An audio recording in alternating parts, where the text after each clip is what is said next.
Welcome back to On the Porch Reading. It is a beautiful spring afternoon, a little bit of breeze on the porch today. You'll hear my Pomeranian grandpuppy in the background. Sorry about that. But we're back live. Yeah, live. We are live on the porch reading Canto 4 of Dante's Inferno. I hope you guys are getting the swing of it and you're getting excited.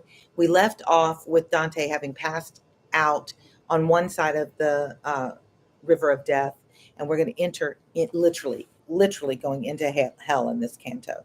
So let's read. Remember, it's a little sing-songy, a little rhymey. There are better versions, but this is the copyright-free one. So I'm trying to keep my channel where I don't get deleted again. That was a terribly emotionally upsetting time. So here we go. Canto 4. Resounding thunder broke the slumber deep that drowsed my senses, and myself I shook like one by force awakened out of sleep. So he passed out basically, and now he's waking up, and he's like, I don't know where I am. Then rising up, I cast a steady look, with eyes refreshed, on all that lay round, and cognizance aware of where I found me took.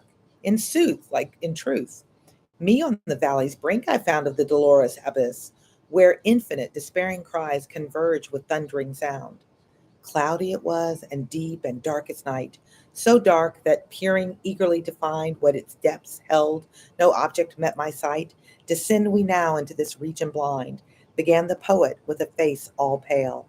I will go first, and do thou come behind. So Virgil's going to go through first.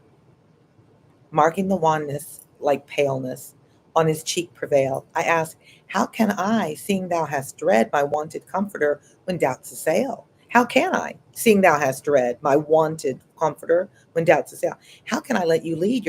You're clearly nervous about it. The anguish of the people, then he said, who are below, has painted on my face pity. It's not fear. I feel bad about the people we're going to go see. By thee for fear interpreted. Come, the long journey bids us move a space. Then entered he and made me enter to the topmost circle girding the abyss. If you go to my Instagram, you'll see this illustration of the circles of hell, and it's kind of triangularly. And there's all kinds of really cool ones. If you're an artist, I highly encourage you to draw your own rendition of the levels of hell, the circles of hell. It's just really a fascinating idea as we um, journey through. The topmost circle girding the abyss. Therein, as far as I by listening knew, was no lamentation, no sadness, save of sighs, whence throbbed the air eternal through and through. This sorrow without suffering made arise from infants and from women and from men, gathered in great and many companies.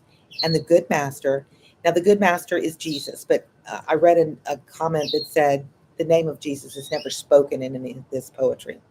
Wouldst thou nothing then of who those, and those of you that are reading from a different religious, if you're not religious, if you're not aware of religious practice, this is really heavily layered in, I think, Catholicism. It feels like Catholicism to me. It might have been Orthodoxism from early Christianity. Um, Yet no, ere passing further, although when on earth they sinned not, worth however great availed them not, they being unbaptized. So there's this belief in Christianity that you have to be baptized as a child for your soul to be protected. And so if you die unbaptized, we don't know what happens to your soul. And it goes into this kind of, we call it limbo, and you'll refer to it limbo here in the story, this holding place to sort out if your soul deserves heaven or hell or what your punishment should be. Not every Christian believes that, but that is part of the Christian belief. Part of the faith thou holdest. If their fate was to be born ere man was christenized, God as behooved, as he wanted, they never could adore. God couldn't accept him if they're not baptized. And I myself am with this folk comprised. I agree, for such defects our guilt is nothing more. We are thus lost, suffering from this alone. He's in limbo. This is his Virgil. I mean, that hopeless we are want of bliss deplore. Greatly I sorrowed when he had made this known, because I knew that some who did excel in worthiness were to that limbo gone. Tell me, O sir, I prayed, Master, tell, that I of the belief might surety win, victorious every error to dispel. Did ever any hence to bliss attain, by merit of another or of his own? And he, to whom my hidden drift was plain, I to this place but lately had come down.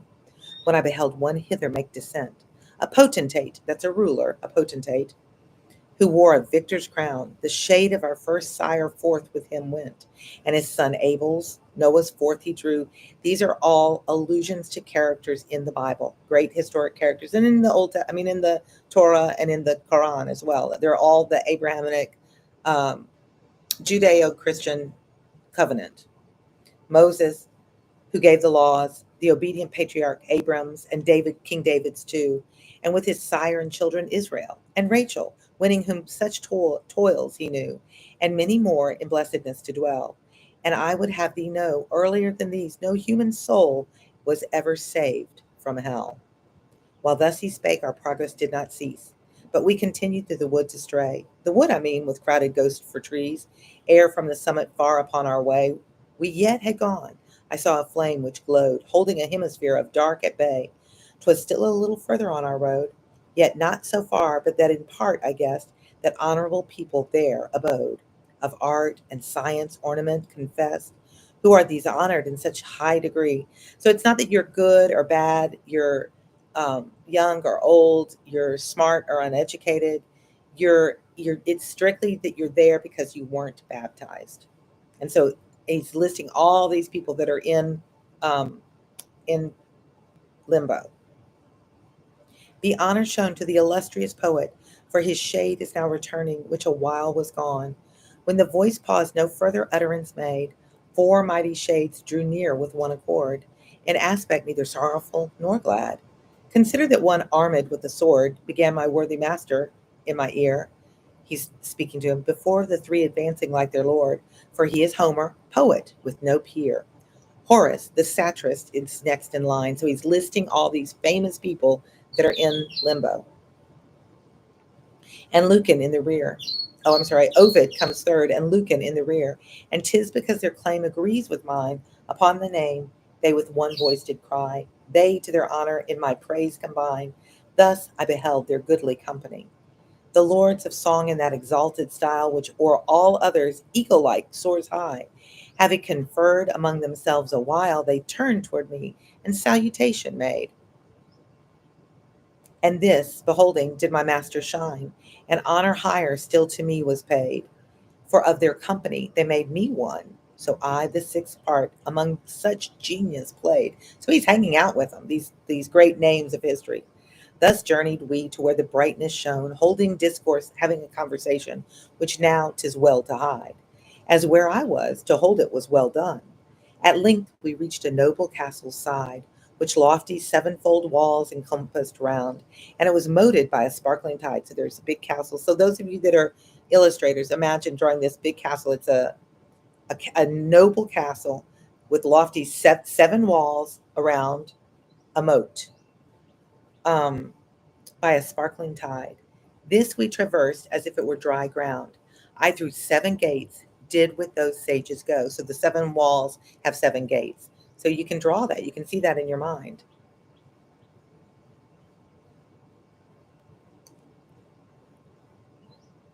Then in a verdant mead people we found whose glances were deliberate and slow.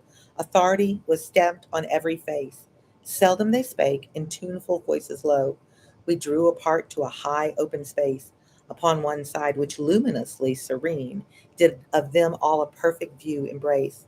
Thence, opposite on the enamel green, were shown me mighty spirits. With delight I still am stirred them only to have seen. With many more, Electra was in sight. Among them I Hector and Aeneas spied, Caesar in arms, his eyes like falcons bright. These are all the great heroes of the history of that day. So it's like you're sitting here saying you saw all your favorite football players, all your favorite NBA players of all history, that they're all assembled, whether living or dead. I mean, these would all be dead. But he's seeing them and he's hanging out with them. And what an experience. This is hell, right? And opposite Camilla I descried, Penthesilea too, the Latian king, sat with his child Lavinia by his side. Brutus I saw, who Tarquin forth did fling. Cornelia, Marcia, Julia, and Lucrece. Saladin was a great Muslim leader, sat alone, considering what lay beyond with somewhat lifted eyes. The master I beheld of those that know, 'mong such as in philosophy were wise. All gazed on him as if toward him to show becoming honor. Plato in advance with Socrates, the others stood below. Democritus, who set the world on chance, Thales, Diogenes, Empedocles, Zeno, and Anaxagoras met my glance. Heraclitus and Dioscorides. Now, some of these I know and some of them I don't. Dioscorides, wise judge of nature, Tully, Orpheus, were with ethics Seneca and Linus. These and Ptolemy too, and Euclid, Geometer, Galen, Hippocrates, and Avicen, Averroes. These are all names of very, very famous scientists and philosophers and engineers and creators and kings and leaders. And he's just saying these are all the people that were in limbo that I saw. How he recognized them, because they didn't have Instagram back then, I don't know, but he just knew who they were. The comment saw I, nor can tell again, the names of all I saw, the subject wide, so urgent is, time often fails me. Then into two bands the six of us divide. Me by another way, my leader wise, doth from the calm to air which trembles guide. I reach apart, which all benighted lies. So what does hell? This is our first circle of hell, and it's limbo. And you go there not because you're bad, not because you're evil, not because you're old, just because you weren't baptized, and you're holding there. And it was this holding place for all these amazing, brilliant, well-known people that moved history forward. What are your thoughts on that? Does it sound like a cool place to go, or does it sound scary? How's this journey into hell going for you? Let me know in the comments. Thanks for reading along. And as I'm trying to rebuild, we left off at 18,800, I think, subscribers when they took my channel away. So I'm trying to play by the rules and do it right this time. So subscribe, because we want to be able to get where I can monetize, because then I can read more often to you and I don't have to work anymore. That was the goal. And I was so close before. We have to accept it. Just accept it. Let it go. Let it go. Let it go. Um, it just was like you built a house and watched it burn down. It was hard. Anyway, we're back. Help me build. Subscribe if you haven't already. Tell your friends about it if it's helpful. And I have a reading plan that ChatGPT has helped me plan out. I've got a strategy of how I'm trying to rebuild, and all be things that are not under copyright infringement, so that I won't get in trouble again. So if you're getting in trouble at school, take the hit, cry that you need to cry, and then figure out how you can try it all over again and rebuild and restart and have a great. I had a tarot reading that said that this is what I should be doing. So I'm just trusting the universe. I hope you guys do too. Um, check me out on Instagram. That'll, if you subscribe to me there, or whatever you do on Instagram, I try to always post that I'm going to go have a new update, so you get it. And if you ring the bell, it'll tell you that something's new. The lives go in a different place. They're not on the home screen, but I'm putting them in the playlist. So if you want to read a whole book, just download my playlist. And I say to do mine because in the past on my old channel, people would create their own pet playlists, but they wouldn't have all the chapters on them. So you might miss something. So thanks for reading along with me. I hope you're doing great in your back to school reading, or whenever you join me, your ESL journey, your AP journey, whatever it is that brings you here. I'm glad you're here. Thanks for being with me, and I will read to you next time. See ya.